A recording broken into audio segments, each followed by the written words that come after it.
বিশ্ব ব্যাংক, গ্রামীণ bank, BRAC bank সহ বিভিন্ন সুদী ব্যাংকগুলো কোটি কোটি মানুষের কর্মসংস্থান সৃষ্টি করছে, কোটি কোটি মানুষের জীবনযাত্রার মান উন্নত করছে, বিলিয়ন বিলিয়ন টাকার মূলধন তৈরি করে বিশাল ক্ষমতাধর হয়ে পৃথিবীকে শাসন করছে।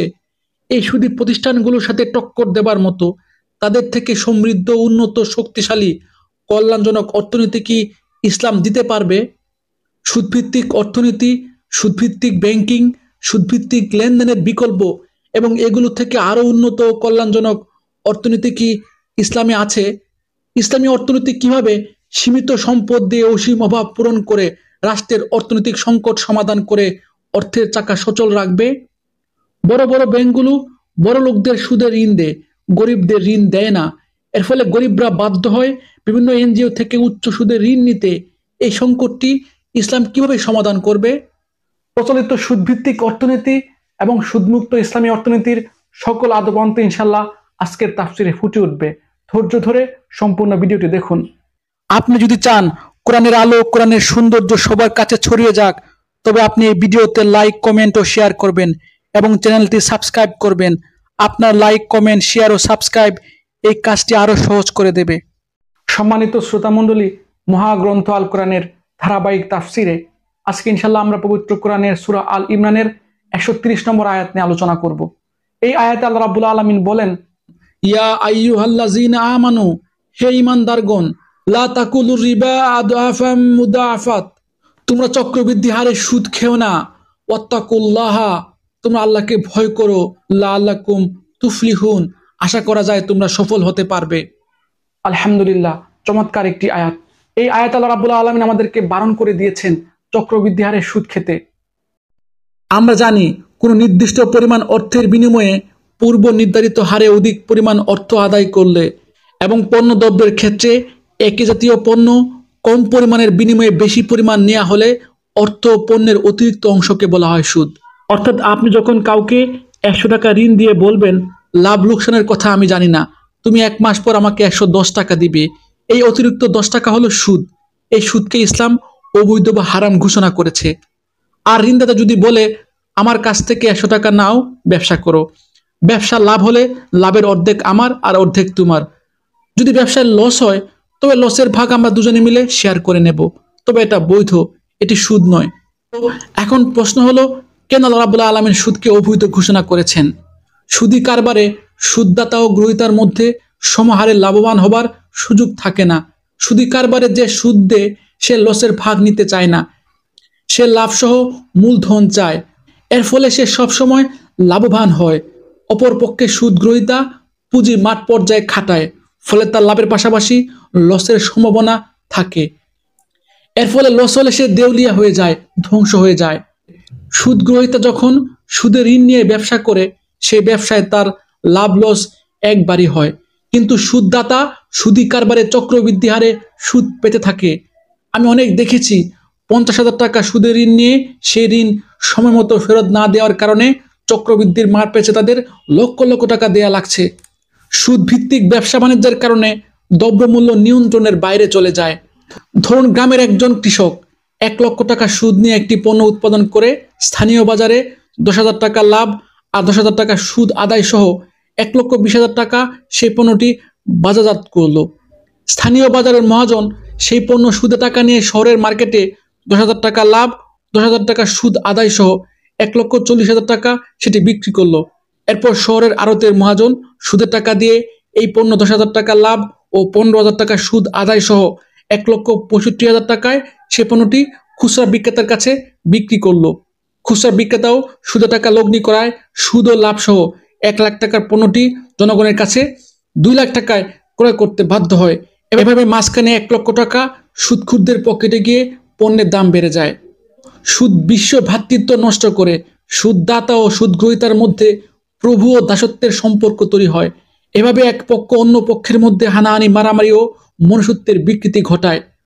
পৈতৃক সূত্রে পাওয়া টাকা, চুরি ডাকাতি, দুর্নীতির মাধ্যমে অর্জিত টাকা অধিকাংশ সময় সুদে বিনিয়োগ করা হয়। ফলে সুদদাতার মধ্যে উদ্যোগ, শ্রম, যোগ্যতা ও আন্তরিকতা থাকে না।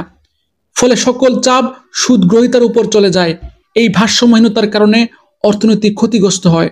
এখন প্রশ্ন হলো, সুদ খারাপ, সুদ ক্ষতিকর, এখন ইসলাম কি সুদের থেকে ভালো কল্যাণজনক অর্থনৈতিক কোনো ব্যবস্থা আছে বা দিতে পারবে? আছে। আপনি সাময়িক সময়ের জন্য কল্পনা করুন, আপনি এমন এক দেশে বসবাস করেন যে দেশের প্রধানমন্ত্রী ইমাম মেহেদী, যিনি একজন মুসলিম খলিফা বা রাষ্ট্রনায়ক। তিনি আল্লাহর কোরআনে বর্ণিত আইন কানুন দ্বন্দ্ববিধি ও জীবন ব্যবস্থা অনুযায়ী তার রাষ্ট্র পরিচালনা করেন। তার রাষ্ট্রের সকল নাগরিক ভাই ভাই। এই ভ্রাতৃত্বের বন্ধনে লাভ লসের হিসাবের চেয়ে অপর ভাইয়ের কল্যাণের দিকে সবার নজর থাকে। এই দেশের শাসক তার রাষ্ট্রের অর্থনীতির চাকা সচল রাখতে আল্লাহ ও তার রাসূলের নির্দেশনা অনুযায়ী বাইতুল মাল নামক একটি বিশাল অর্থনৈতিক প্রতিষ্ঠান বা রাষ্ট্রীয় কোষাগার তৈরি করলেন। এই কোষাগারে রাষ্ট্রের সকল ধনী কৃষকগণ প্রতি সিজনে তাদের উৎপাদিত পণ্যের 20 ভাগের 1 ভাগ জমা করে। এই কোষাগারে রাষ্ট্রের খনিজ সম্পদ, তেল, গ্যাস, সোনা, রূপা, তামা, লোহা ইত্যাদি উৎপাদনকারীরা তাদের উৎপাদিত সম্পদের 5 ভাগের 1 ভাগ জমা করেন। রাষ্ট্রের সকল ধনী জনগণ যারা বার্ষিক 7.5 ভরি সোনার সমপরিমাণ সম্পদ বা টাকা, যা বর্তমানে 7 লাখ টাকার উপরে উপার্জন করতে পারে ব্যবসা বা চাকরির মাধ্যমে, তারা বাৎসরিক তাদের সম্পদের 2.5% এই কোষাগারে জমা করবে।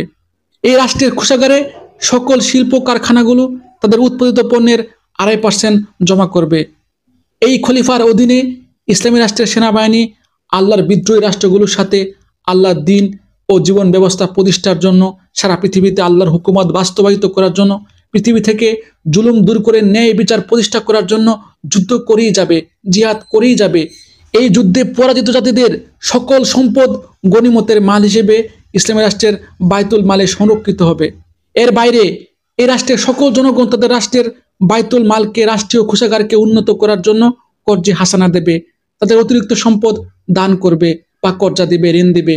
কারণ আল্লাহ রাব্বুল আলামিন সূরা বাকারার 245 ও 261 নম্বর আয়াতে বলেছেন যে মুসলমানরা তাদের রাষ্ট্রের কল্যাণের জন্য সম্পদ দান করবে, ঋণ দেবে। আল্লাহ রাব্বুল আলামিন তাদের ঋণ বহুগুণে বাড়িয়ে দিয়ে পরিশোধ করবেন কিয়ামতের মাঠে। এই অর্থ খাতগুলো থেকে অর্থ সংগ্রহ করে ইসলামী রাষ্ট্রের বাইতুল মাল বা রাষ্ট্রীয় কোষাগারকে সমৃদ্ধ করবেন ইসলামী রাষ্ট্রের রাষ্ট্রপতি।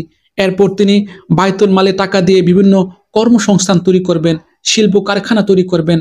দক্ষ, পরিশ্রমী ও সৎ ব্যবসায়ী ও উদ্যোক্তাদের তিনি বিনা সুদে ঋণ দেবেন। ব্যবসায়ী ও উদ্যোক্তারা হালাল ক্ষেত্রে ব্যবসা বাণিজ্য করে, শিল্প উৎপাদন করে বাইতুল মালে তাদের ঋণের টাকা পরিশোধের পাশাপাশি লাভের একটি অংশ জমা দেবেন।